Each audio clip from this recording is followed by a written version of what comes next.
Bonjour. Bonjour.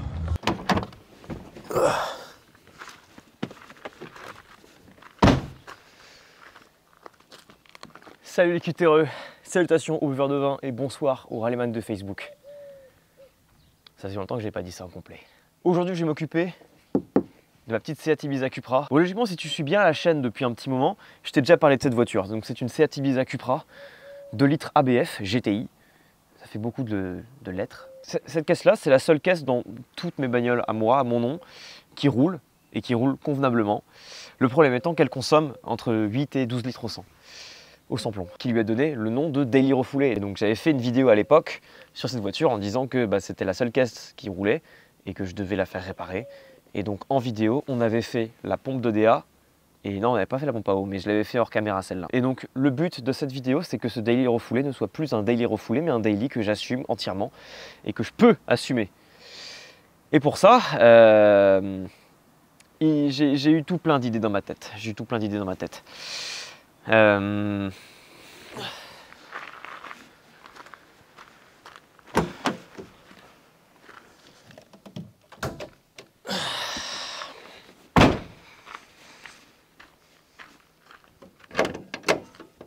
Merde.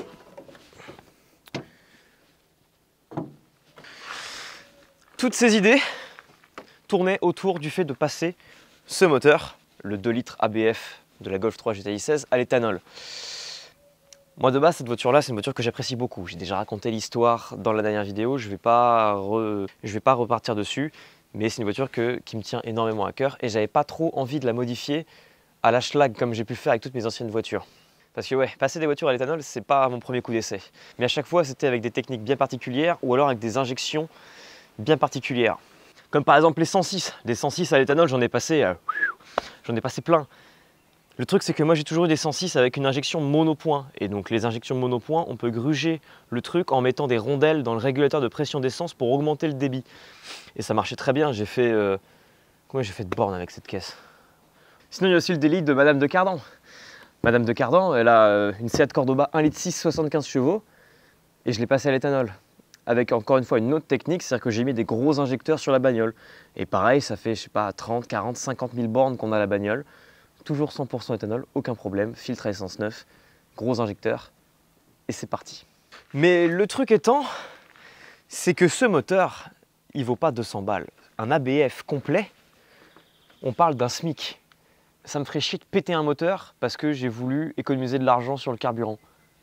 Tu vois, tu comprends? Parce que il y a des gens qui m'ont dit non mais 100% éthanol sans modif. Non. Et donc pour ce moteur, en fait, il me restait pas 40 000 solutions. C'est-à-dire que le top, c'était de mettre une Kadata ou une Max EQ pour pouvoir faire une vraie cartographie à l'éthanol. Parce que les calculateurs de ces années-là, sur Seat, enfin Volkswagen, sur Volkswagen Golf 3, GTI 16, etc., ils sont bloqués, il faut faire des EPROM et c'est chiant. J'ai pas envie de faire une EPROM dans cette merde. Je préfère autant débourser 1000 balles dans une Kadata, le programmateur, Vas-y, t'as compris. Sauf que j'ai pas cet argent. J'ai pas cet argent et cette caisse-là, c'est ma voiture de tous les jours. Et je me fais sodomiser à chaque fois que je vais à la pompe, tu vois. Donc je me suis dit, au pire, je peux y mettre des gros injecteurs, comme sur la Cordoba là-bas. Non. Non. Je ne peux pas mettre des gros injecteurs. Non. Je ne peux pas mettre de gros injecteurs parce que c'est une rampe un peu chelou. Tu vois, c'est une rampe en plastique comme ça qui prend tout le long. Et en fait, si je veux mettre des gros injecteurs, il faut que je mette une rampe de 1,8 litre T et ses injecteurs. Voilà, en gros, il aurait fallu ça. Sauf que la rampe de 1,8 litre T n'est pas compatible avec le collecteur d'admission ABF. Donc il faut faire reprendre la rampe 1,8 litre T, peut-être même le faisceau. Tu vois, donc déjà que des injecteurs ça coûte cher, modifier une rampe chez l'usineur ça doit coûter une couille aussi. J'avais aucunement envie de me taper ça. Et j'ai un pote, Alex, qui se reconnaîtra. Ça faisait des mois qu'il me disait mais mets un régulateur 4 barres dans ta rampe, on n'en parle plus. Et moi je disais ouais mais non, c'est un ABF, putain, faut en prendre soin de ce moteur de merde. Sauf que du coup à force de tourner en rond avec ces solutions qui étaient soit trop coûteuses, soit trop schlag, et j'ai décidé d'essayer le régulateur 4 barres J'ai demandé sur Instagram si des gens avaient fait ce montage. Il y a des gens sur 1,8 litre qui l'ont fait, que ça marche très bien. J'ai eu un mec sur ABF qui m'a dit que ça marchait bien, mais que c'était mieux d'en mettre un réglable pour monter encore un petit peu la pression. J'ai eu plusieurs retours positifs et négatifs. Donc, je vais essayer par moi-même. Mais je ne vais pas essayer n'importe comment. J'ai pas envie de péter ce moteur. La façon dont je veux m'y prendre, c'est que bon, déjà, il y aura effectivement un régulateur 4 bars de Golf 4 VR6. Voilà, ça coûte une vingtaine d'euros sur les sites normaux, genre Autodoc, etc. Rassuré. Tu vois, j'étais pas rassuré de me dire je vais juste mettre un régulateur 4 bars et je vais voir comment ça va se passer. Comme dit, ce bloc coûte trop cher pour que je puisse me permettre de le péter en voulant juste mettre un plein à 30 balles, quoi. Et c'est pas tout, parce que mon pote Hugo, HL Chaudronnerie,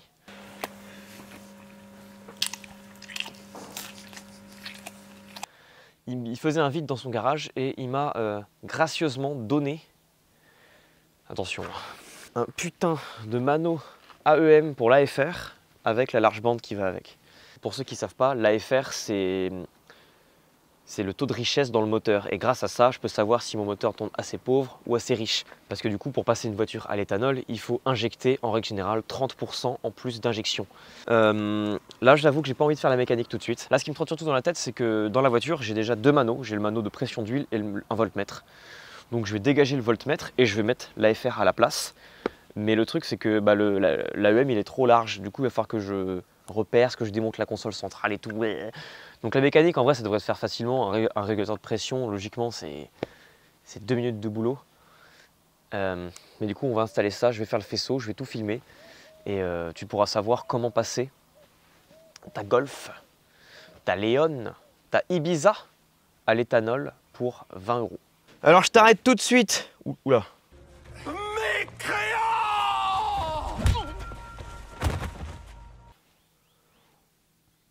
Oh putain. Moi, c'est une pure expérience. Et franchement, si j'avais pas eu le mano d'AFR, je pense que j'aurais jamais fait cette modif. Je serais resté au sans-plomb toute ma vie. Donc, si tu as un 1.8T, un ABF, je sais pas quel moteur, et que tu veux tenter la même chose que moi, c'est ton problème. Tu pètes ton moteur, mon gars, tu te démerdes. Moi, c'est pareil, je pète le bloc, tant pis pour ma gueule. Et je le dirai, voilà. Là, c'est une pure expérience. Mais avec le mano d'AFR, logiquement, j'aurais un œil là-dessus. Donc, si le moteur pète, c'est que je suis vraiment débile. Ce que j'aimerais, c'est passer la voiture au banc, une fois à l'éthanol, une fois qu'on sait qu'elle est bien, pour voir si elle a perdu des chevaux. Ça serait con de perdre des chevaux, mais dans tous les cas, même si je perds 20 chevaux, je resterai à l'éthanol. Et puis aussi, je vous ferai un suivi sur la conso. Forcément, c'est obligatoire. Il faut que cette vidéo soit un documentaire pour tous ceux qui veulent passer leur Volkswagen à l'E85. Bref, vas-y, c'est bon, j'ai trop parlé, j'ai envie de bosser. Et hop, je suis vraiment désolé, j'interromps la vidéo, car aujourd'hui, un nouveau sponsor est arrivé sur la chaîne, CyberGhost VPN. Alors CyberGhost VPN, qu'est-ce que c'est? CyberGhost VPN vous permet de masquer votre adresse IP et de chiffrer vos données en redirigeant tout votre trafic internet via un tunnel sécurisé. Ce VPN est parfait pour assurer votre sécurité. Pour vous donner un exemple concret, il n'y a pas longtemps, je me suis rendu aux Seychelles et j'ai souvent eu l'occasion d'utiliser le Wi-Fi public des aéroports ou des lieux où je me trouvais. Et ça, il n'y a rien de pire niveau sécurité. Mais grâce à CyberGhost VPN, toutes mes données étaient protégées et j'ai pu faire ma vie tranquille.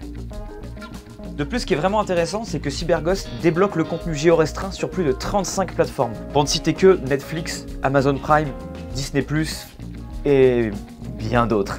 Mais c'est pas tout, vous pouvez aussi économiser de l'argent avec ça. Par exemple, les prix des hôtels ne sont pas forcément les mêmes en fonction du pays où on est. Et grâce à CyberGhost, on peut se connecter n'importe où dans le monde pour pouvoir choisir le prix le plus bas et donc avoir une réservation d'hôtel pour un prix défiant toute concurrence. Si vous cliquez sur mon lien dans la description, vous pourrez bénéficier d'une réduction de 83% ainsi que 4 mois offerts. Ce qui fait que votre abonnement ne coûte que 2,03 € par mois. A noter que l'abonnement permet de protéger 7 appareils différents avec le même compte. Il fonctionne sur tous les appareils, que ce soit Windows, iOS, Mac, les Smart TV, les consoles de jeux, et vous avez 45 jours pour vous rétracter. C'est satisfait ou remboursé. A noter également que CyberGhost VPN, avec ses 38 millions d'utilisateurs, est l'un des VPN les mieux notés sur Trustpilot. Sur ces belles paroles, merci à eux d'avoir sponsorisé la vidéo. Je vous laisse checker en description si ça vous intéresse. Bon, du coup, comme je disais, ici on peut voir pression d'huile et voltmètre. Donc nous le voltmètre on va le dégager fort parce que bah, j'en ai pas besoin, ça sert à rien en fait je trouve. En vrai si ça peut être utile, mais c'est tellement utile dans de rares cas que je préfère avoir une sonde AEM, une sonde AFR. Donc voilà, là je pense qu'il va falloir largement repercer, enfin agrandir le trou en tout cas. Ça me fait ultra chier de devoir percer ça parce que c'est une Seat Ibiza Cupra 6K1, il n'y en a pas. Pour trouver cette putain de pièce en plastique, je suis sûr mec, ça doit être une galère. Donc je sais pas trop comment je vais me démerder pour démonter ça. Ah bon. Oh, mais je vais peut-être pas avoir besoin de... T'es en train de me dire que Seat ils ont peut-être fait un truc bien là? On dirait presque que les manos sont de la même taille. Oh, en vrai ça sent bon tout ça. Et franchement, là l'idéal ça serait en vrai d'enlever toute la console centrale. Et du coup j'ai enlevé ça. J'ai enlevé tout, en gros j'ai enlevé tout le truc du frein à main et tout. Et en fait pour finalement me rendre compte qu'il manquait juste une vis au fond. Voilà, et là il y a les manos qui viennent avec. Voilà.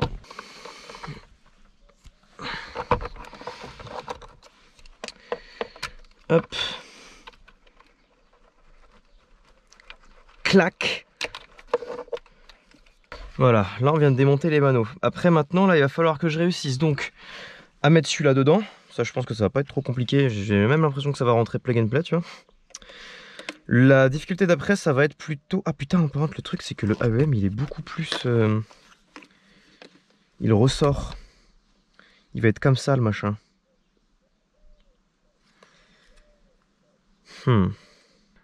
Mano de voltmètre d'origine. Verdict. Oh là là, ça rentre. Non, ça rentre pas. Oh putain, on peut même enlever ça. Ah oui, non, c'est pas bien de l'enlever, par contre. C'est pas bien, fallait pas le faire. Ouais, voilà, il y rentre. Bon, il rentre plug and play dans le machin. Maintenant, le truc, c'est que comme j'y avais prédit, il ressort, mais 10 000 fois trop, quoi. Et je peux pas le couper parce qu'il y a du filetage ici. Et si je mets ça, bah, ça passe sans passer en fait. Parce que sur le mano de pression d'huile, du coup, ça va faire tout bizarre. Même ça se clipse pas du coup. Sur la piste, il trace sa route. Le mangeur de car, son âme en déroute. Ça s'accule pas, son fidèle estrier. Sur le bitume, il va tout pulvériser. Volkswagen, mécanique de malheur. Derrière l'arrêt de son cœur de vainqueur. Il galère à réparer, à remettre en état. Mais son amour pour elle ne faiblit pas. Et quand son frère rugit à nouveau, il jubile, sourit, se sent plus beau. À l'éthanol, il l'a fait respirer. Son bolide, prêt à tout défier. Wow.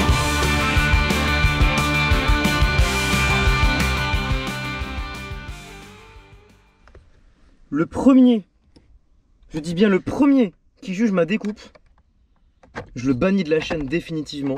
Et plus jamais il pourra commenter. C'est dégueulasse. Bon bah maintenant que j'ai fait le deuil de ma console centrale et de... Enfin maintenant que j'ai fait le deuil de ma console centrale quoi, je vais m'attaquer au câblage. Du coup l'AEM c'est un câblage un peu complexe. Enfin un peu complexe, non, en soi non. C'est juste que du coup il y a 4 fils. Un rouge, un noir, donc ça c'est plus et moins, donc ça va. Et il y a un blanc et un bleu. Alors le blanc c'est un output d'entre 0 et 5 volts et le bleu c'est un serial output. Donc sorti en 5 volts et sorti en série. Je sais pas à quoi ça sert. Donc moi ce que je pense que je vais faire c'est que je vais juste brancher le plus et le moins. Parce que là si on regarde bien, Hugo du coup je pense pas qu'il l'ait utilisé parce que c'est on dirait les trucs d'origine tu vois avec un peu d'étain dessus.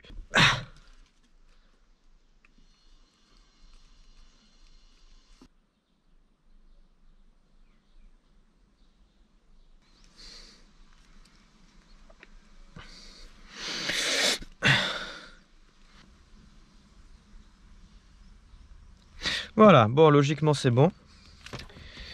Maintenant c'est le test.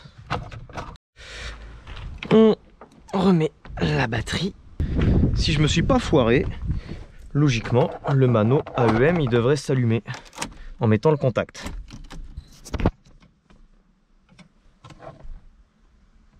Il s'allume pas. Là, sur la prise de l'ancien voltmètre, le plus il est sur le fil marron. Et le ground, il est sur le fil rouge et noir. Du coup, moi j'étais parti du principe que marron égale plus, rouge et noir égale moins. C'est l'inverse. Donc cette prise... Volkswagen, das Auto. Là, logiquement, si je fais ça... Oh putain, ça y est. Bon bah du coup, je remonte toutes ces merdes. Ah putain, faut que je fasse passer la lambda aussi. Alors ouais, la lambda, du coup, moi, j'avais eu l'idée. De faire passer ça par le trou où il y a le gros fil de sono qui passe là. Est-ce que ça se fait ou est-ce que c'est tendu? Ah putain, ça y est, l'enfer est terminé. J'ai réussi, j'ai fini. Ah putain, quelle histoire. Quelle histoire.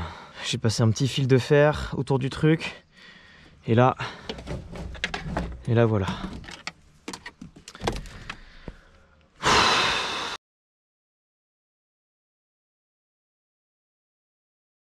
Je vais aller me prendre un petit tournevis. De ce que j'ai vu tout à l'heure, il a l'air plutôt accessible le machin. C'est une bonne nouvelle. Du coup là, tu as un clips. Clips qu'il faut donc forcément enlever. Ne pète pas à la gueule s'il te plaît.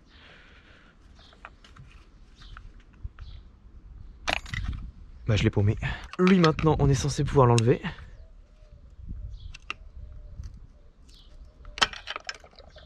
Forcément ça pisse l'essence. Ah, la durée de retour. Alors est-ce que c'est les mêmes? Franchement, là comme ça, on dirait vraiment les mêmes. Oh ouais, c'est beau. Est-ce qu'il y a une différence? C'est la même ref?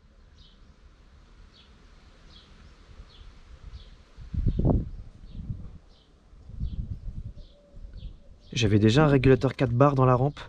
C'est les mêmes refs. Alors attends, 0, 280, 160, 575. VR6, VR6, VR6.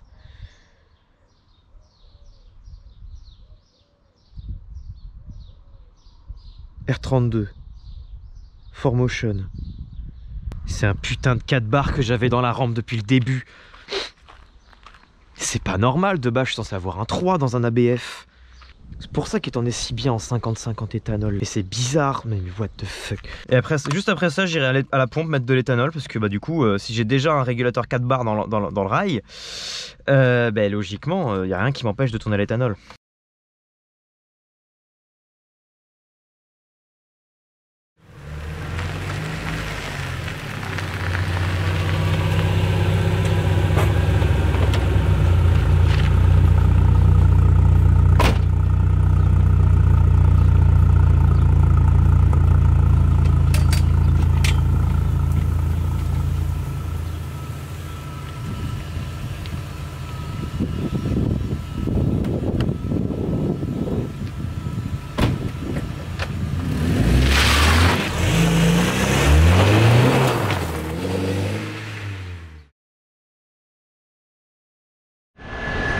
Bon bah qui c'est qui vient d'arriver à la station essence? Hein? Et qui vient de péter pour la 3e fois la courroie? Hein? La dernière vidéo c'était à ce sujet. Eh bien elle vient de me le refaire une 3e fois. Putain. Oh putain.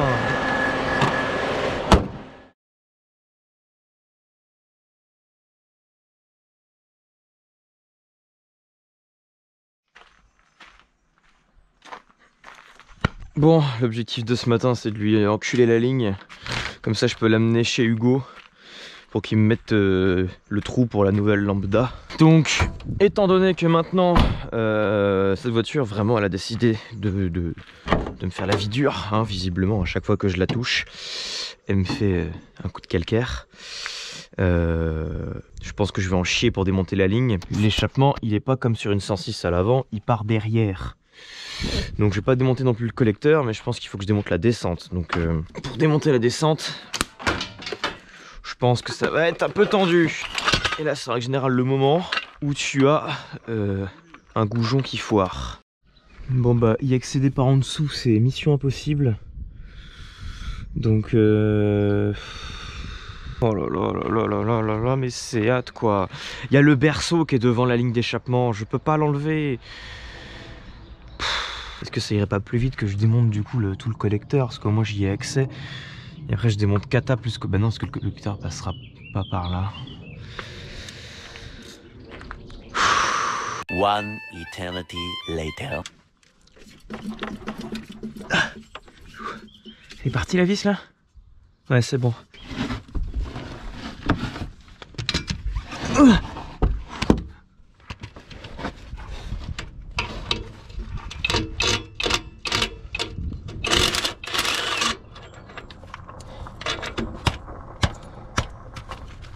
Vas-y, casse-toi.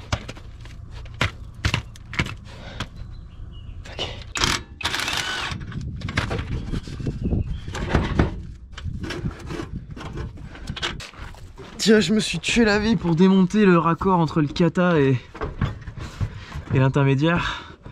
Donc là, ça y est, tu vois, on commence à arriver au bout. Mais bon, c'est toujours pas terrible, terrible, hein.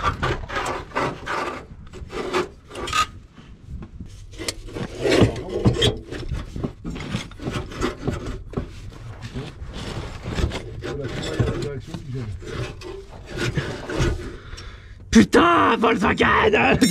Ouais. Mais le kata, il est soudé avec ce truc là? Ouais. Non, le raccord il est après le kata.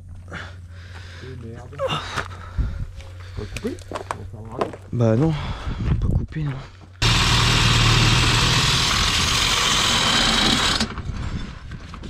Attends. Voilà.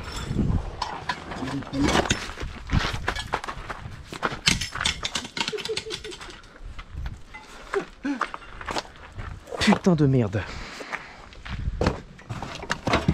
J'ai dit les voleurs. C'est bon là, tu fais plus le malin. 5 heures pour au final le découper, le bordel quoi.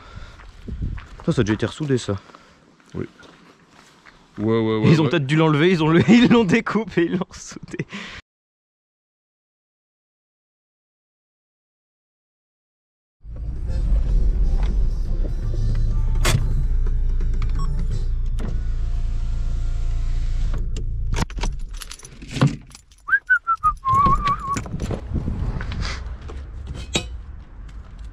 Ah, ça va stagiaire? Ça va, tu peux me tutoyer, t'inquiète. Il est où le patron? Il est de l'autre côté. Oh patron! Ça va mon gosse? Ça va et toi? Ouais. Bon bah voilà, je te ramène mon petit tube. Oh putain. C'est lui qui t'es fait Mec, chier à sortir? Impossible, le kata trop épais. Fallait tomber le berceau mec pour faire passer le... Ouais. Je te jure. Bon, après ça m'étonne pas, c'est du Volkswagen. Oula, t'es pas le premier à avoir voulu tomber le berceau là. Non. J'ai vu mais à l'intérieur, regarde dans le tube. Ouais. Il y a des petites bulles. Ouais, non, t'es pas le premier. T'es pas le premier. Ouais, mec, cette caisse c'est terrible, elle a été démontée de partout. Bon. Compte rendu. Bon déjà, hier j'ai pété la courroie pour la 3e fois. Je sais pourquoi. C'est la poulie. Dans la dernière vidéo, si vous vous souvenez bien, je l'avais explosée et je l'avais reconstruite à ma manière. Bah, va voir que je la change. Oh là là là là là là, la beauté! Allez, faut s'abonner, hein. Objectif 8000. De quoi? 8000 abonnés, l'objectif. Ah, sur le V12, je les ai déjà. Oh! Bien joué! S'il vous plaît, argent. Bébé malade, maman pas de travail. Donc j'ai pété la courroie et bah, du coup j'ai commandé une courroie, elle arrive demain, je la changerai hors caméra. On l'a déjà vu dans la dernière vidéo comment faire. L'objectif d'aujourd'hui c'était du coup de démonter la descente d'échappement pour mettre la nouvelle large bande sur l'échappement. Bah, comme d'habitude ça s'est pas passé comme prévu sur cette putain de bagnole. Donc bah, j'ai passé 5 heures à démonter le tube pour finalement découper le kata. Donc le monsieur qui est là, Et moi, cette vidéo est toujours sponsorisée par HL Chaudronnerie. voilà, il va me faire un joli petit décata et du coup on va poser les deux sons de lambda dessus et je pourrais remonter ça en paix et demain on la passe au banc. Allez c'est parti, au travail. Putain le décata en inox toi. T'as vu ça, il est plus brillant que ton avenir. Non mais c'est terrible, tu sais je me suis dit il va me faire un truc en acier, il va prendre une chute qu'il y a dans sa benne, tu vois. Je n'ai pas de tube en acier, je ne travaille qu'avec des tubes en inox. Mais dans ta benne tu dois bien avoir des tubes en acier. Ouais mais c'est des tubes d'origine, on s'en branle. C'est très bien, c'est de l'origine ça. Bah comme c'est de l'inox on va gagner 20 chevaux. 17, sois pas optimiste. Et avec l'éthanol on va en perdre 15. Voilà, donc du coup t'auras un gain efficient de 2 chevaux. Donc là, voilà. on est dans la position où t'as tout découpé comme un sagouin. Alors ouais, parce qu'on était en dessous de la bagnole, c'est un peu compliqué. Du coup j'ai mis un coup de meuleuse, après on a fait ça à la scie sabre. C'est pour ça que moi j'ai un pont. Oui. C'est vachement bien les Moi ponts. je suis dans les graviers mec, j'ai mal au dos, j'ai mal partout, c'est terrible.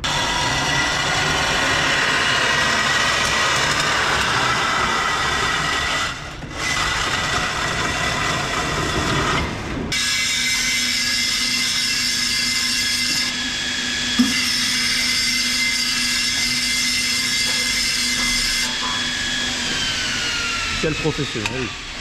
T'auras forcément un rallyman de Facebook qui dit non mais regarde il a tourné dans le sens des aiguilles d'une montre pour ébavurer son tube alors que normalement il faut tourner dans le sens anti-horaire. Oui, c'est tu sûr, vois. c'est sûr. Tu vois dans les commentaires, il y en a un qui va dire ah il a soudé sans chambrer sa soudure au TIG. Oh là là, moi j'aurais jamais fait ça. Ben ouais, mais toi tu le fais pas. Ça m'a l'air bien beau tout ça. Moi j'ai fait un point. Tu vois, les rallyman de Facebook, il a pas mis le métal vapeur quand il a fait son point. Ça sert à rien. Si, ça sert à quelque chose, le métal vapeur, mais là c'est un point, on s'en branle.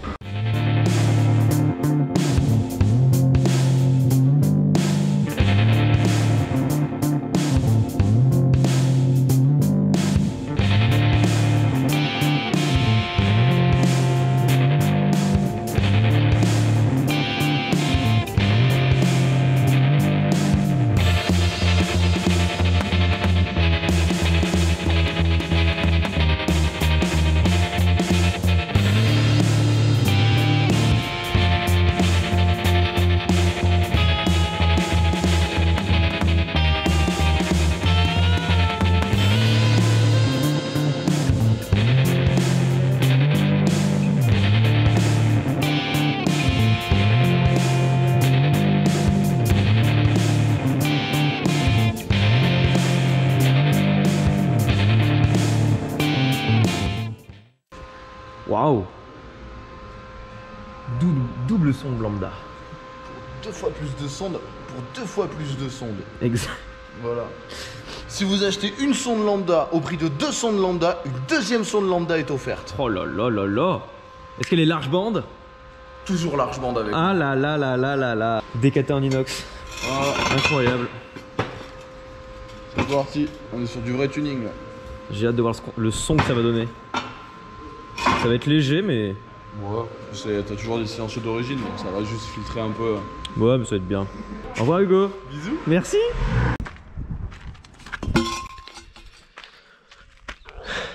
Décatalysé mon gars. Bon du coup je reviens de chez le soudeur. Il m'a fait un décatalyseur de toute beauté en inox. Je pensais qu'il allait me faire ça en acier. Il me fait non non moi je bosse que sur de l'inox mon gars. Ça sera un décata en inox. Magnifique, super pièce, je suis content. Je n'ai jamais eu une pièce aussi belle sur un moteur, enfin sur une voiture du coup. Ça me fait très plaisir. Nous avons 2 lambda, une pour celle d'origine et une pour la large bande de du Mano AEM, parce que c'est lui qui a foutu la merde en soi. Hein. J'aurais très bien pu aller à la pompe, mettre de l'éthanol direct, mais non. Il a fallu que je sois exigeant et que je veuille mettre une large bande sur ma bagnole. Mettre une large bande sur une Seat ou une Volkswagen, ça se mérite mon gars. Parce que ouais, je sais pas trop où j'en suis dans le montage de la vidéo, mais ce qui s'est passé, c'est que le kata, il était tellement gros qu'il ne passait pas entre la baie moteur et le berceau. Impossible de le faire passer. Cette partie-là était trop épaisse aussi. Donc je sais pas comment on est censé faire pour le démonter. Enfin si, faut tomber le berceau. Tu tombes le berceau, tu peux tomber ton catalyseur. Volkswagen. Das Auto. Donc là voilà, on a un décata. Ça devrait plus poser de soucis. Là, je pense que je vais faire le remontage hors caméra ou alors en accéléré. Parce que le démontage était déjà assez chiant comme ça. Donc bah c'est parti, hein. Qu'est-ce que tu veux que je te dise? Sur la piste, il trace sa route. Le mangeur de car dans son âme en déroute. Ça s'occupera, son fidèle estrier. Sur le bitume, il va tout pulvériser.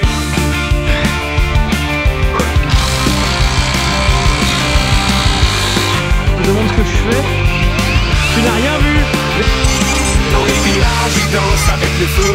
Se main sur le volant, son cœur dans les cieux. Il maltraite sa machine, la pelle, sa boum et la mécanique. Parfois lui joue du tour. Sur la piste, il trace sa route. Le mangeur de car dans son âme en déroute. Ça s'accule pas, son fidèle estrier. Sur le bitume, il va tout pulvériser. Volkswagen, mécanique de malheur. Derrière l'arrêt de son cœur de vainqueur. Il galère à réparer, à remettre en état. Mais son amour pour elle ne faiblit pas. J'ai pas l'impression que ça prenne feu. Et quand on fait rugir à nouveau, il suffit, sourit, se sent plus beau. À l'éthanol, il a fait respirer. Son bolide, prêt à tout défier.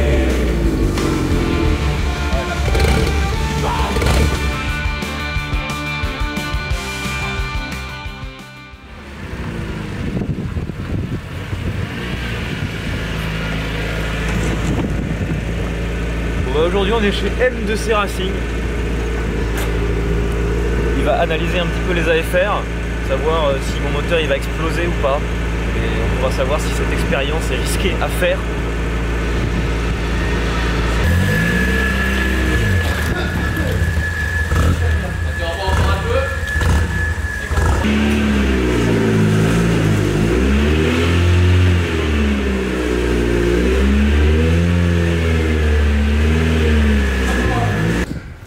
Tu penses que tu vas vouloir me trucider, Mika?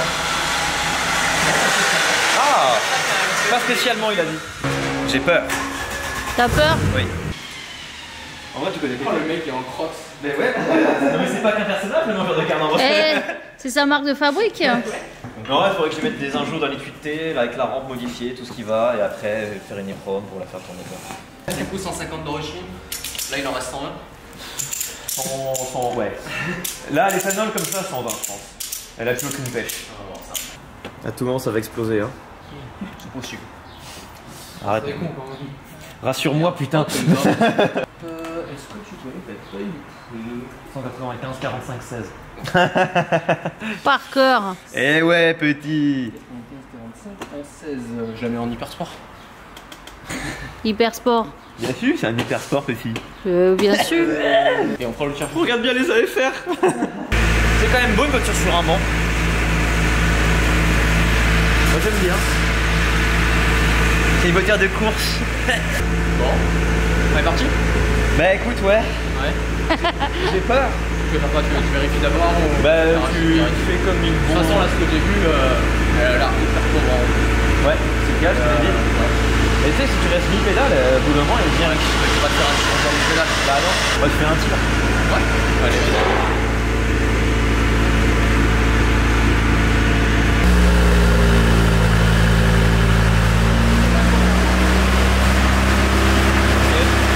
Allez, premier tir, hein.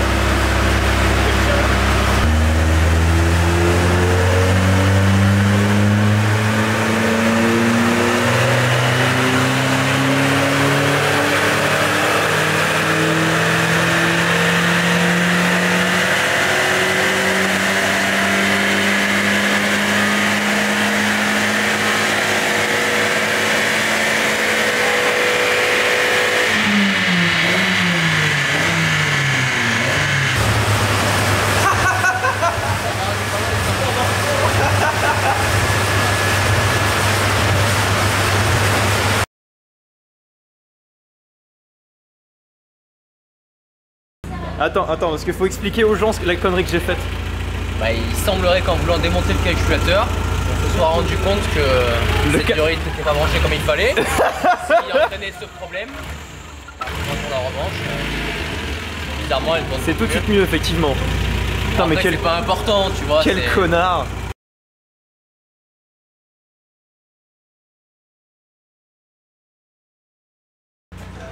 Eh Hugo, tu l'entends tourner au ralenti là? Tu l'entends tourner au ralenti? Oui. J'avais oublié de brancher le capteur map. J'avais perdu le tuyau dans l'un des moteurs et tout.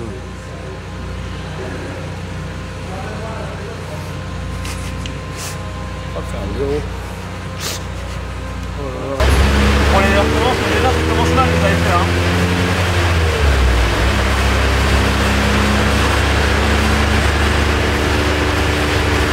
À voir quand tu vas appuyer. Là ça va, depuis tout. C'est un peu moins pire hein. Ça a l'air moins pire.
Bon les jeunes, je dois quand même quelques petites explications après tous les extraits que vous avez pu voir et aussi que je vous donne mon retour sur le passage à l'éthanol avec un régulateur en 4 bars dans la rampe. C'est mitigé, c'est très mitigé, je dirais même que c'est pas vraiment recommandable. Le manuel d'AFR ne ment pas, le manuel d'AFR ne peut pas mentir et en gros, dans le premier extrait où je passe au banc, on entend la voiture, elle a un ralenti trop chelou. Elle tient plus le ralenti, elle tournait vraiment comme une patate, c'était terrible. Donc dans le premier tir au banc, l'AFR bas dans les tours, on était vers 14-14-7, donc c'est acceptable, mais à l'éthanol c'est un poil pauvre. Mika me disait que les AFR sur éthanol, on faisait, je sais plus, 13-8 je crois, entre 13 et 13-8. Voilà, et haut dans les tours un peu plus, enfin un peu moins du coup. Donc là c'était terrible. En dessous de 4000, on était à 14-14-7 à peu près, et au-dessus, on tombait à plus de 17 voire 18 d'AFR. Dès que tu mettais pied-tôt, bam, 18 d'AFR. Ce n'est pas possible, le moteur il va exploser. Donc voilà. Donc après, on a commencé à désosser un petit peu pour accéder au calculateur et voir s'il n'y avait pas quelque chose qui pouvait se tenter. Et en fait, on a découvert que j'avais oublié de rebrancher le capteur map du calculateur. Forcément, ça va tout de suite beaucoup moins bien marcher. On a rebranché le capteur map. Et là, elle retournait déjà beaucoup mieux. Elle tenait le ralenti et c'était quand même mieux. Pour moi, un capteur map, c'est comme sur une 106. C'est une prise, c'est pas un tuyau. Et on a refait un tir au banc. Donc là, c'était quand même beaucoup mieux. Le problème étant toujours l'AFR. Bas dans les tours, c'est pareil, on est toujours vers 14-14-7. À la décélération, on est à 17-18. C'est horrible, c'est terrible. Et dès qu'on dépasse les 4000, on tombe à 16 d'AFR. Donc pareil, 16 d'AFR, haut dans les tours, on est censé être à 13, tu vois. Donc là, comme ça, tu vois, je pourrais vraiment pas recommander ce montage parce que c'est beaucoup trop pauvre. Sauf si tu conduis comme un grand-père, quoi. C'est-à-dire que là, la voiture, je la conduis, mais je peux pas conduire vite avec. Le plein, il fait 400 bornes quand tu roules tranquille à l'éthanol. Franchement, je trouve ça honnête. 400 bornes à l'éthanol. Pour une caisse qui faisait 500-550 bornes au samplon, c'est honnête. Mais du coup, dans le prochain épisode, pour le passage à l'éthanol de cette putain de bagnole, on va s'y prendre autrement. Je vais acheter des injecteurs de 1,8 litre turbo, une rampe de 1,8 litre turbo qu'on adaptera parce que c'est pas compatible, et on finira par une carto. Je ne peux pas vivre avec mon moteur qui tourne aussi pauvre. Comme dit, c'est un moteur qui vaut un SMIC. Donc voilà, si tu veux tenter l'expérience chez toi, tu peux, mais sache que c'est à tes risques, c'est péril. C'est compliqué. En haut dans les tours, c'est beaucoup trop pauvre. Et oui, d'ailleurs, la voiture n'est pas derrière moi, mais c'est parce que ces 3 derniers jours, j'étais un petit peu occupé sur une autre voiture. Et voilà, c'est déjà la fin de la vidéo. Merci à vous de l'avoir suivi. Et n'oubliez pas qu'avec mon lien dans la description, vous pouvez avoir 83% de réduction et 4 mois offerts pour CyberGhost VPN. Satisfait ou remboursé, vous n'avez donc rien à perdre. Ça fait un abonnement à 2,03 € le mois. Faut foncer. Merci encore d'avoir sponsorisé la vidéo. Et sur ce, à bientôt pour de nouvelles aventures. Salut les gars.